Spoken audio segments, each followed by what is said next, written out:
Good afternoon, everybody. I bring you greetings from sunny Southern California.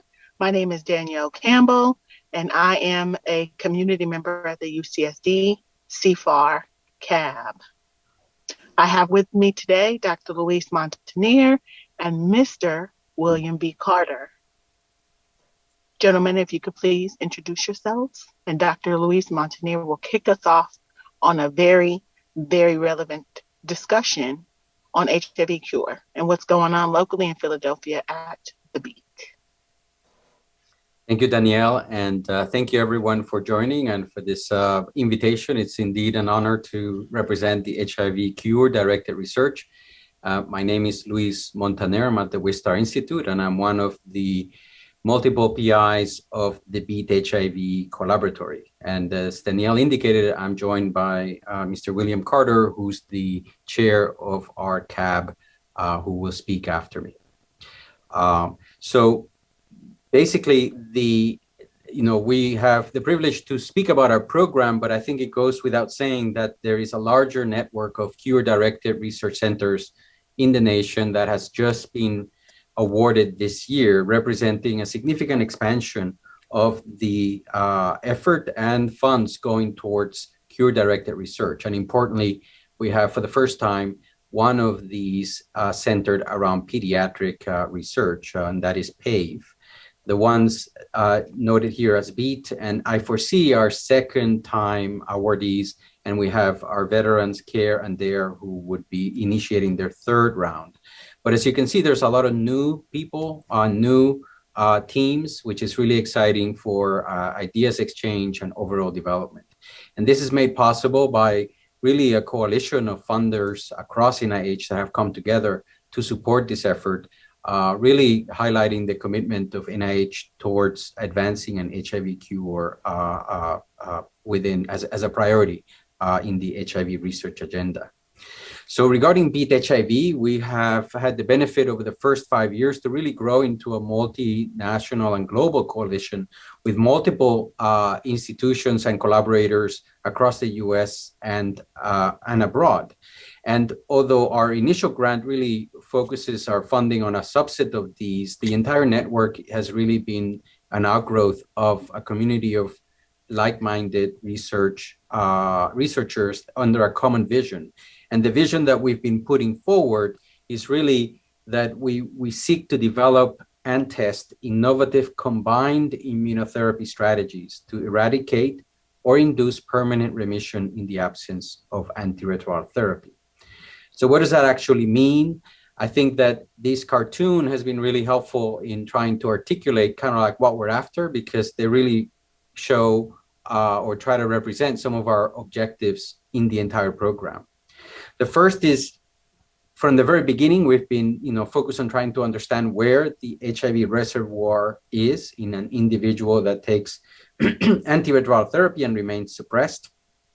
We also want to understand not only where it is, but how do we then tell that it is a functional copy, meaning that it can actually make a replication competent or efficient production from that measured virus. And that has been a challenge for the field and continues to be, because the more we understand how to measure it, the more we learn about limitations of our measurements. And that continues to be, and we can discuss that.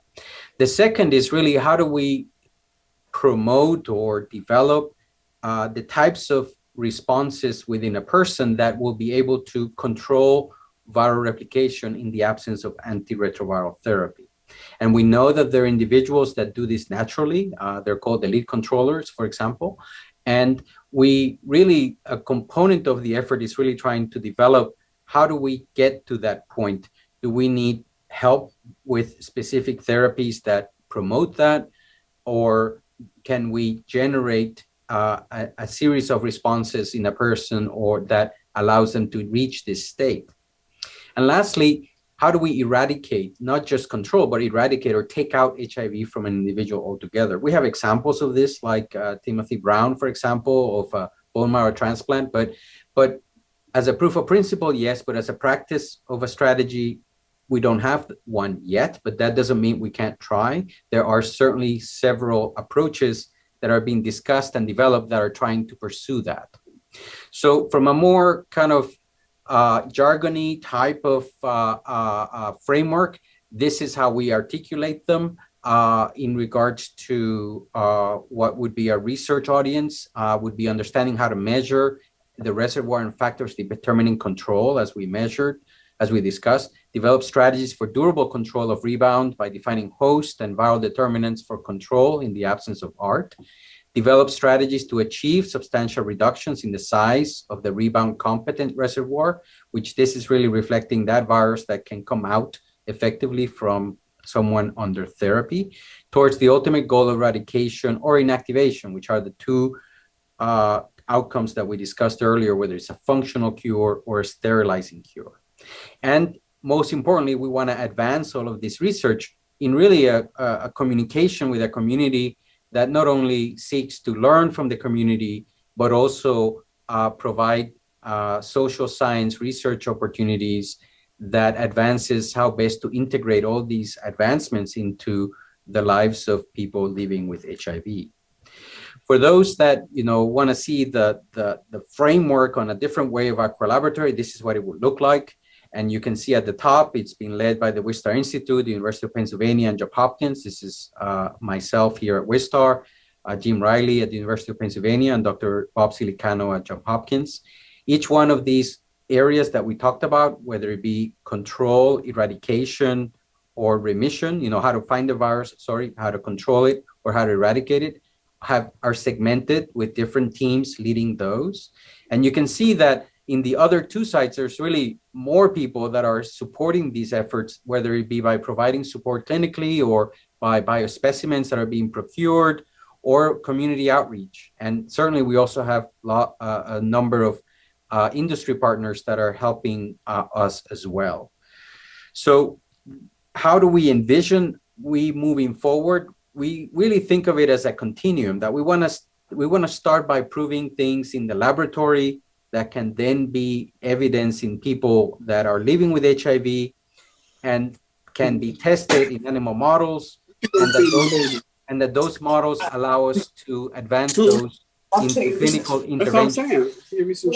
And this we want to do in the context of community engagement. What are the questions that are we interested? These are some of the questions that are driving our activity. How to discover how best to measure the reservoir that can rebound. This is what I noted earlier. It's a recurrent theme, but one that we remain really focused on. Because if we can do that, then we can actually have a way to determine when someone has been cured, right? Because we would be able to measure that amount of virus that matters. And that part continues to be a priority for us. We also want to be able to predict whether viral rebound would occur while individuals are on antiretroviral therapy, which goes with the first question, because you would argue, well, if you measure the virus that matters, then you'll know when someone will rebound or not. But there are other strategies that are not tied to the virus directly that have been emerging that could give us insights into who will rebound or not. The next two are really about strategies, whether it's antibody or cell therapy. We have several of these immune targeted interventions that we are wanting to test how good can they perform. And as I mentioned, we have animal models, and eventually the culmination would be a clinical trial. And then regarding eradication, really the strategy that the BEAT-HIV is moving forward is that of gene editing, meaning that taking CCR5 or HIV out, which is not a unique to us. I mean, several collaboratories are also pursuing this initiative, but it's one that has gathered a lot of attention, and we believe we have something to contribute there as well. And then lastly, how best to stimulate HIV if it remains hiding? Because one of the issues tied to the first point that I measured, if we knew how to measure the virus that matters, is the virus that can come out and be replication competent or be able to expand.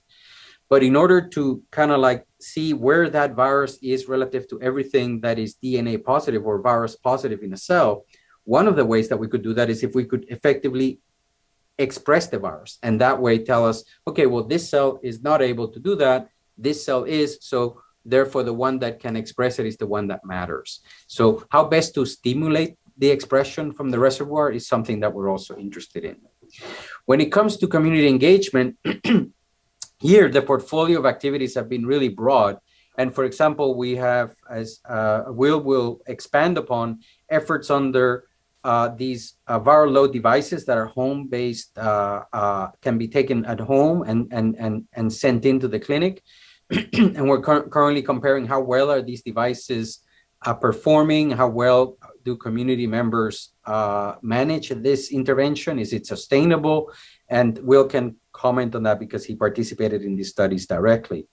We also have initiatives about questionnaires to both clients in HIV clinics as well as providers about how their attitudes to cure-directed research. We put in a position paper earlier that talked about how to engage women and diverse groups in HIV cure research. And we also have several initiatives under Karine Dubé's research portfolio about the ethical considerations of gene therapy towards HIV cure. And she's reported on those and continues to work on that area.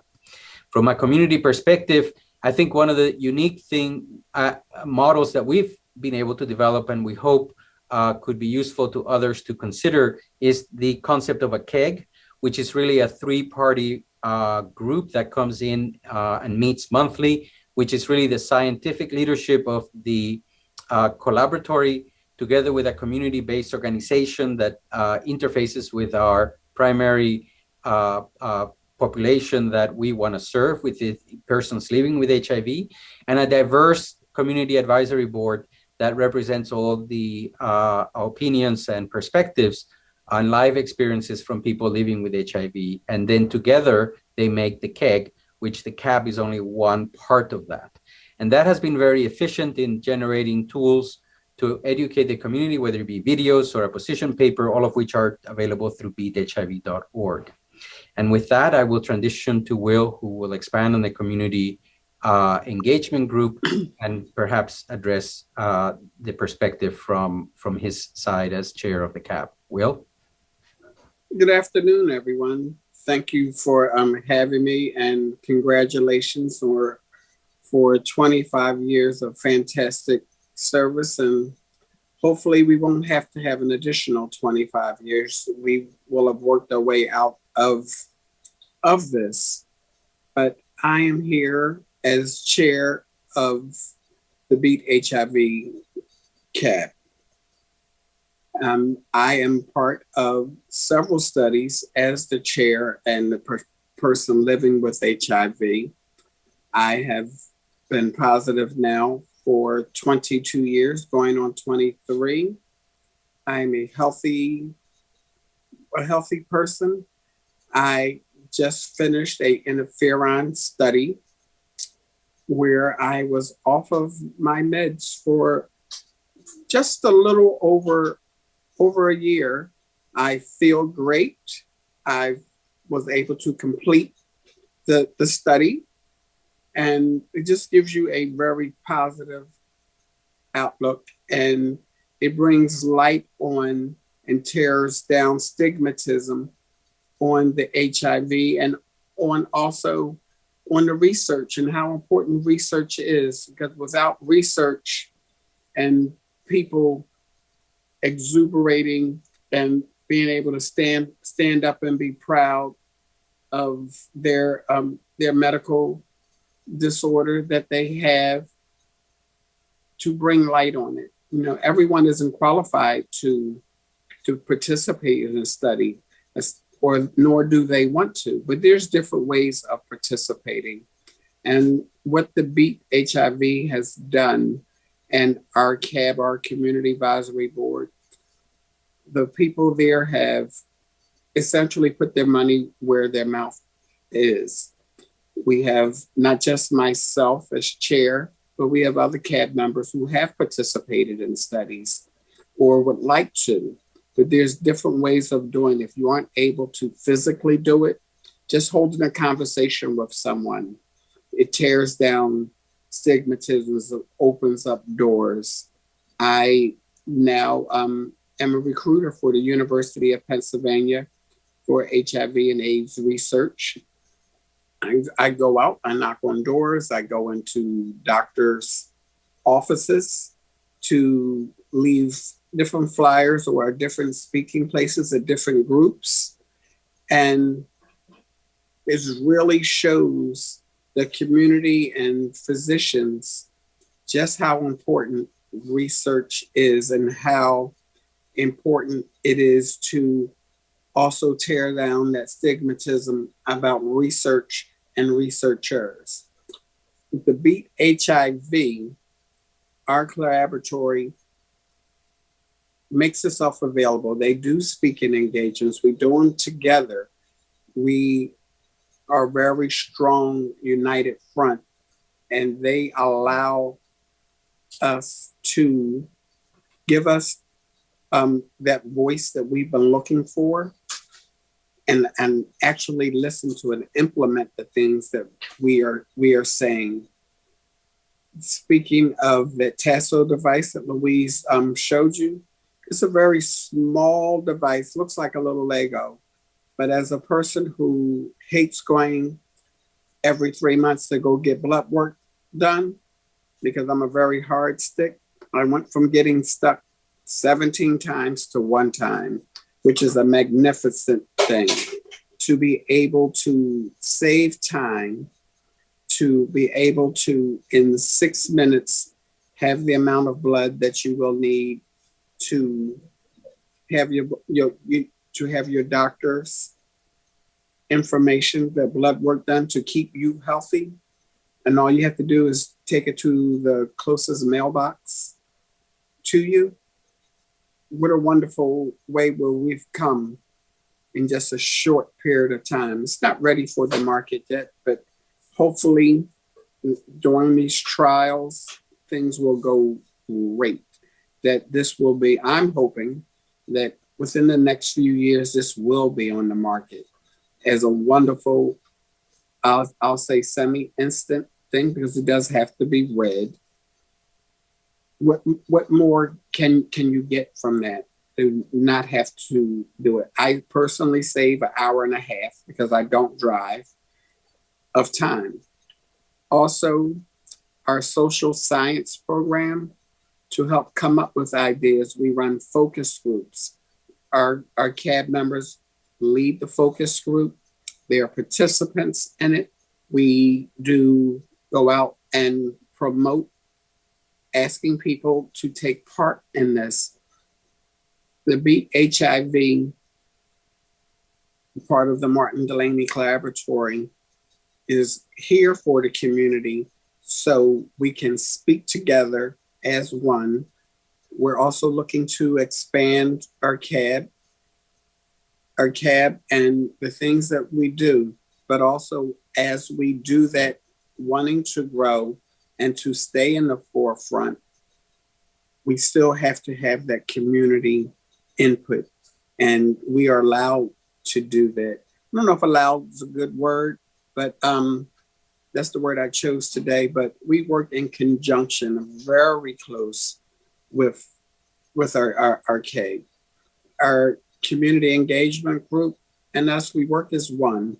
We speak together. We vote together. We agree to disagree sometimes, but our fight and the things that we do, we want to find a cure for HIV and AIDS. It's a wonderful thing to be able to go out, or to able to go to the doctor's office and you feel presidential when you have a medical team that's on you, the staff is caring, the facilities are top notch, you're taking on time. You know, I participated for over a year, and I think I was late one time, and that was like 6 or 7 minutes. I don't know where you get that at, but that's what the services we provide, the aftercare, the follow-up, going over the consent form, which I had the privilege of help writing, but to see it implemented, and then each week making sure that you know why you're here. And if you want to still participate, you know exactly why you're here. And to see that, and that's a wonderful thing, and having opportunities that I else would not have had if it wasn't for the BEAT. I don't know what I would have done, but it's a wonderful thing.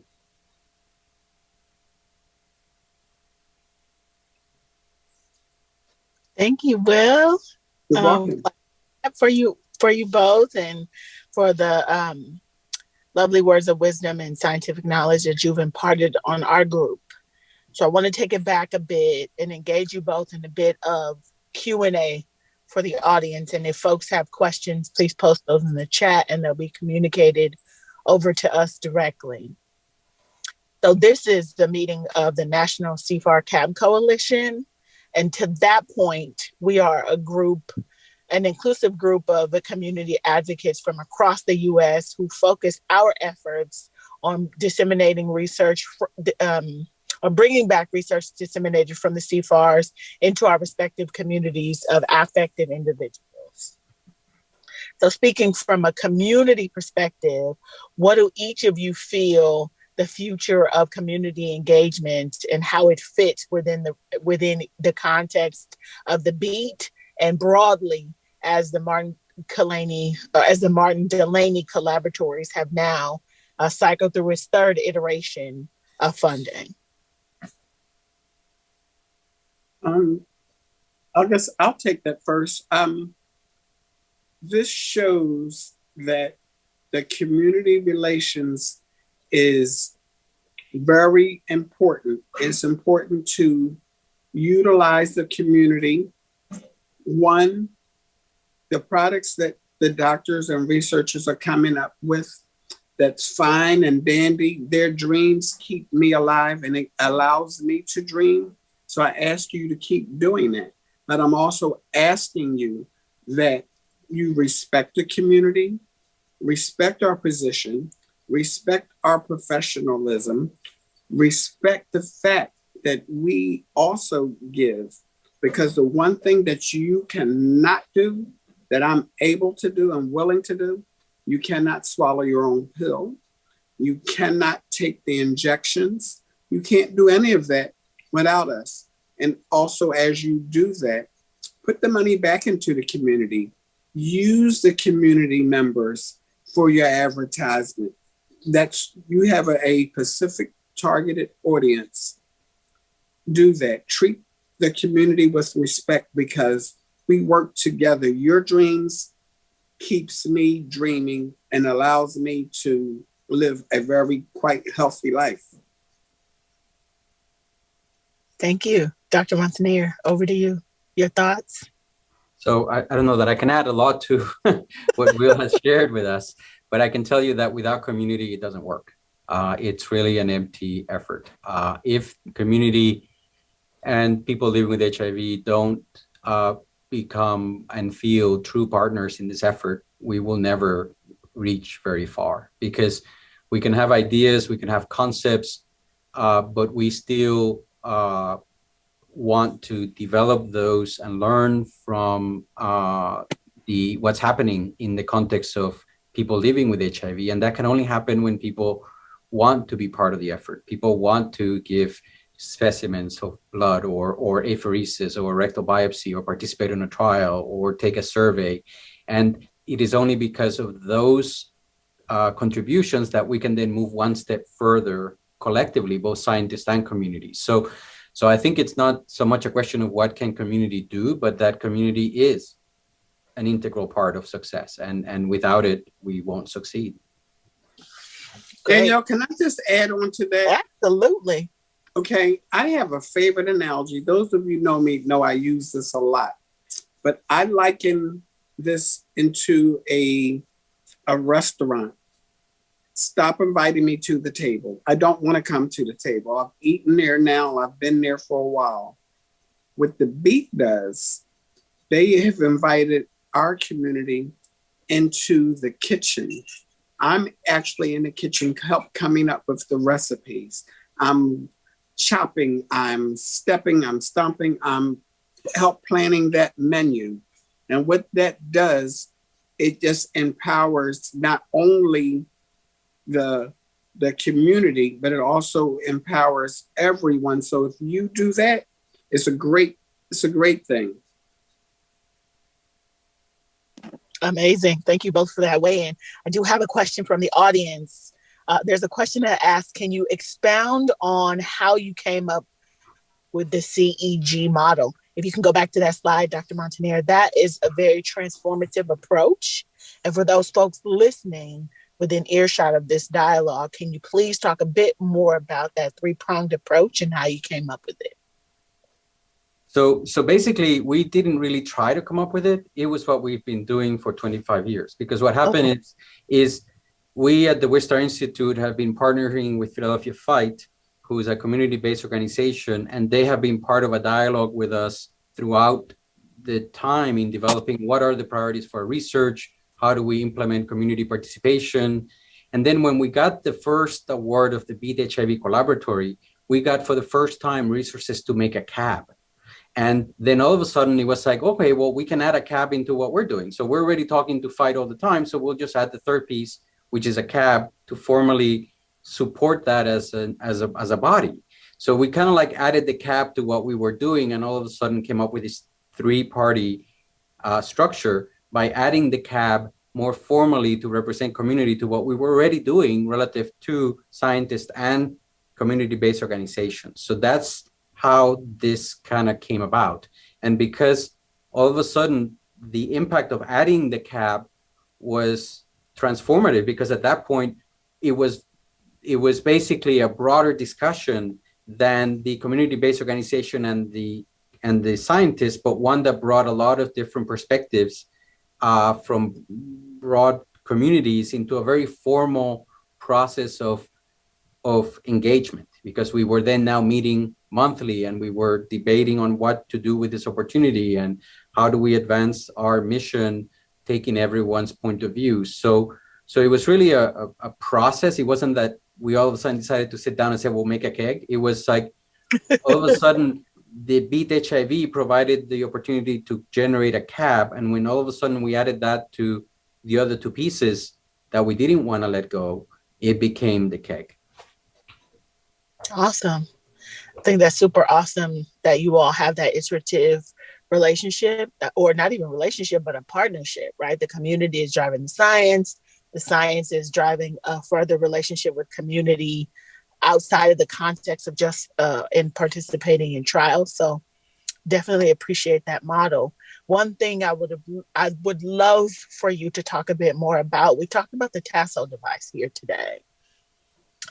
And can you just put into context how the Dphil device and some of the science coming out of the BEAT and analytic treatment interruptions as part of the future paradigms to find a cure for HIV? So I think that the new award gives us the opportunity to build upon what we've learned. And for example, we started the Dphil study addressing the need to develop strategies for monitoring long-term analytical treatment interruptions so that the individual didn't have to go back to the clinic all the time. Obviously, COVID landed right in the middle of our preparation for the study, and then it became COVID added and the degree of added interest, because now people didn't want to go to the clinic, not because they had to continuously, because they just didn't want to.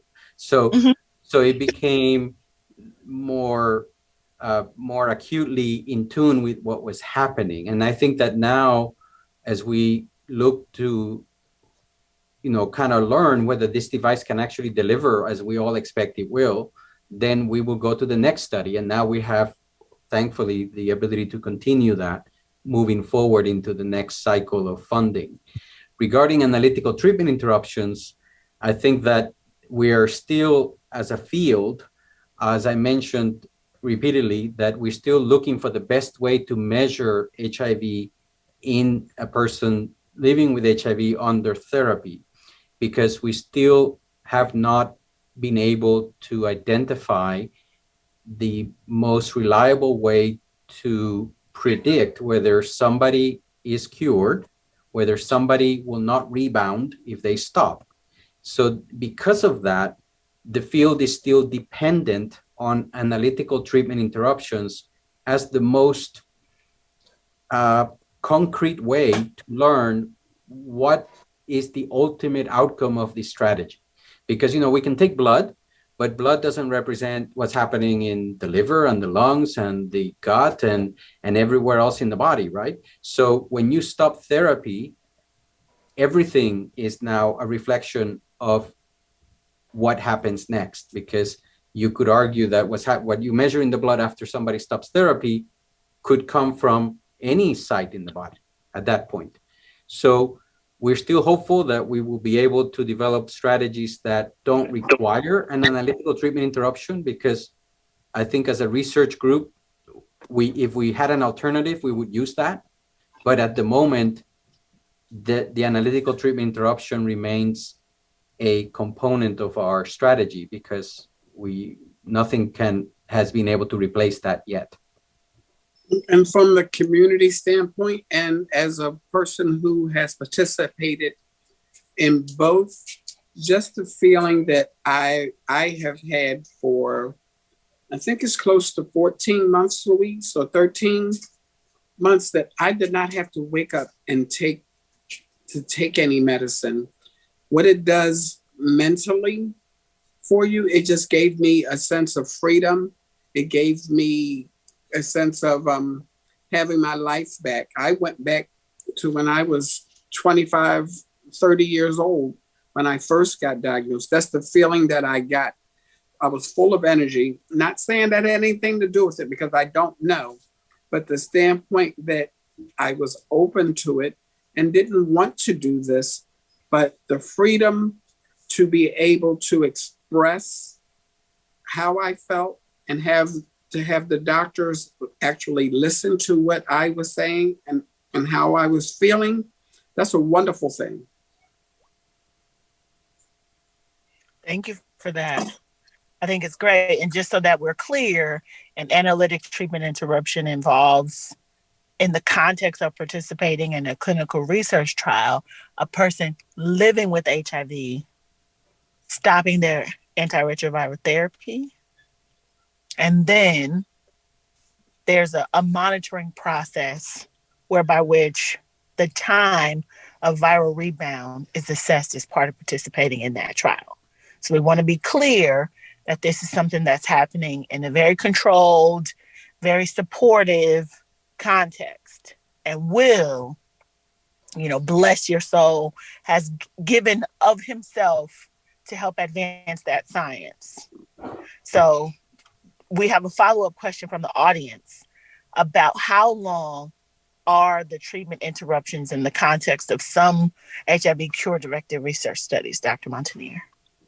So it varies on the study, but as mentioned already, the treatment interruptions are done in the context of really close monitoring and rules as to when the treatment interruption will end. Like, for example, most studies set a minimum CD4 count that an individual needs to have in order to stay outside of an antiretroviral therapy regimen, or a maximum amount of time that they could have a viral load measurement above a certain threshold.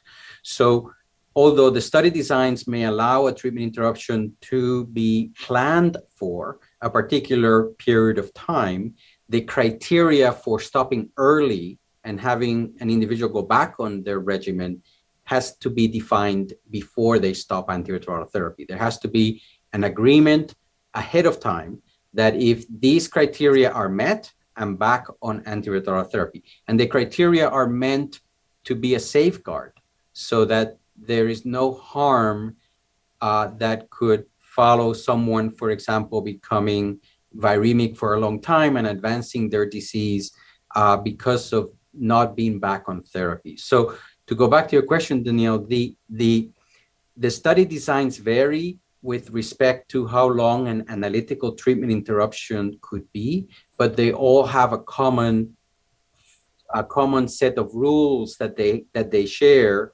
relative to having defined when these interruptions end.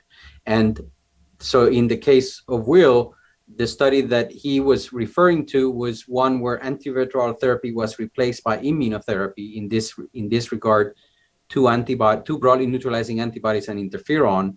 And within that framework of immunotherapy, there were individuals in the study, such as himself, that were able to stay off antiretroviral therapy for prolonged periods of time because the new immunotherapy was taking over for control.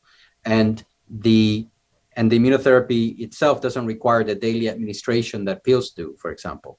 But like our study, other studies kind of pursue the same type of approach. Whatever they're trying to evaluate, they will do so if they're going to stop therapy on an individual on a trial under a very close supervision to ensure safety and with clear guidelines of when a person would have to restart their antiretroviral therapy. Also, Danielle, that treatment interruption, it actually opens up a very broad and wide dialogue with your physician, because I know, at least in my case, I was able to speak freely. It freed up time. He actually had a closer monitoring of my condition because he was getting weekly labs. He was able to contact the researcher over at Penn, Ken Lin. So I was able to find out about other things that for myself, like now I'm back on my medicine for a month and a half now, 2 months. And I used to wonder, well, what would happen if I stopped taking this medicine on my own? And then going back on it, because I remember the pain and suffering that I went through when I first went on it. I didn't experience any of that, but it helped with my treatment. But just to reemphasize that being on analytical treatment interruption requires a lot of commitment from the community member participating, because what Will didn't say, perhaps as explicitly, is that he's been off medication, but he's been going to the research team weekly, if not every 2 weeks, to be monitored, which means a high degree of commitment from a person to contribute to this effort. So being on an analytical treatment interruption is really a combined effort between research and community, because we want to make it as safe as possible and learn as much as possible without any harm. And that's only done in the context of a study and of joint parties that commit to doing this together. Awesome. Thank you both for those critical reflections. There was another question about how can we as a community of advocates help you increase your membership of participants who are dedicated and who are committed to the science? Well, as chair of the BEAT, this is one of my babies. I'm trying to expand our CAB, getting people who are in tune with their diagnosis, their involvement. They're willing to be open-minded, to learn, and to just speak about it, go about it, be about it. And if you are positive, as one who was going to back out of the study, my sister Connie put it in perspective for me. Put your money where your mouth is. Why are you backing out of something that I'm literally going around asking people and telling them about the BEAT and about the things that we're doing in research. But how dare I not take part of it to see if I was going to participate in it. But even if you aren't able to be on a CAB because you don't have that time or that commitment, but be willing to speak to others, because the only people who can speak for me is another person who is not just living with HIV, because I just don't live with it. I thrive with it. All right. I'm working. I'm healthier than most people. I go to the doctors. I know my stats. I know where I'm at. I'm able to speak to others. So no matter where you're at, you do that. Like I ride public transportation. So this is just me. If I hear people giving out misinformation, oh no, we don't allow that. William is going to speak on it. I also, as I said, I'm a recruiter for the University of Penn. I actually will take pictures of our signs. And even though I have, and I'm handing out different flyers or telling people on it, by people seeing me do that, you get other people interested in research and the community as well. Thank you, You can lower Will. your voice. Thank you. Always great to hear from you and your perspectives and your reflections on, being out on the front lines. I'll end with one final question, right? We all understand the representation of racial ethnic populations in this epidemic, and how the same populations of folks need to be represented not only in studies, but at the helms and in the leadership of community advisory boards. As a final closing comment, can each of you talk about the critical need for that sort of reflectiveness and how it's manifested or operationalized at the BEAT? Louise, can I go first on this? If you were to look at our CAB, we are very diverse. We have people from every walks of life, but what we are focused on now is, and I'm going to say that I know I'm working at it. I'm looking for young people, looking to working with other organizations who have young people who aren't trained, who think that they may not be. The Latino community, or at least on our CAB, we're not represented, but it doesn't mean that we aren't connected with them. We're working with them. We have young people, we have older people, we have people from all walks of life who unite and who have a common interest.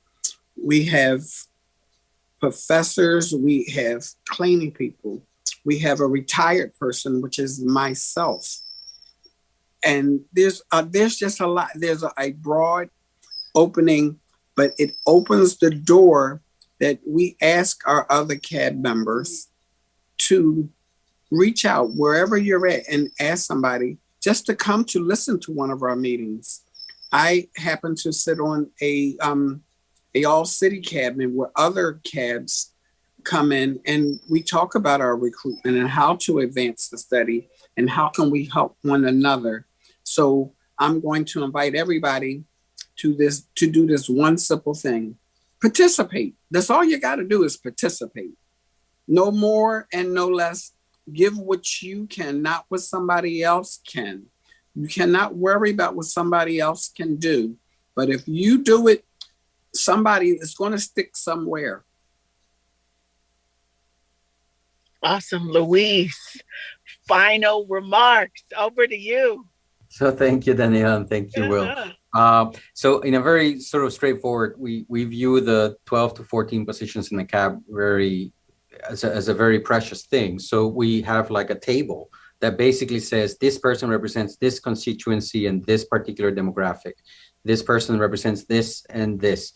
And we have several on this, as Will said. We have trans, we have different gender identities, we have different age groups, we have different professional experiences, but we have some gaps. We want to represent the youth. We want to represent Latinx. So it's not, we're still also trying to ensure our richness of diversity, but we take it in a very sort of systematic way, saying that if we're going to bring someone into the CAB, then what is it that they are providing as far as different perspective? Because we don't want to double up. We don't want to sort of assign a position for something that we already have covered. So if we can, then diversify in that manner. From the point of view of trial participation and study participation, the same. We would do analyses on, okay, well, so far our recruitment has been primarily African-American, so we need to reach out to more Caucasian, or primarily male, so what's happening to female recruitment? So I think that having an awareness of inclusion and diversity is an active process. It's not a passive process. So if anything, I would have to say that if you're really committed to it, you have to be on it from the start, not just something that you analyze at the end of the process. Awesome. I think we have hit our time for this session. So we can stop here and I'll hand it back over to the conference organizers. My sincere thanks to you, Dr. Montaner, and Mr. William B. Carter for your time and effort today and for all that you do to further the science around HIV cure from a culturally and linguistically and a social justice, health equity informed approach. Thank you on behalf of the N3C for your time and commitment. Thank you. Thank you.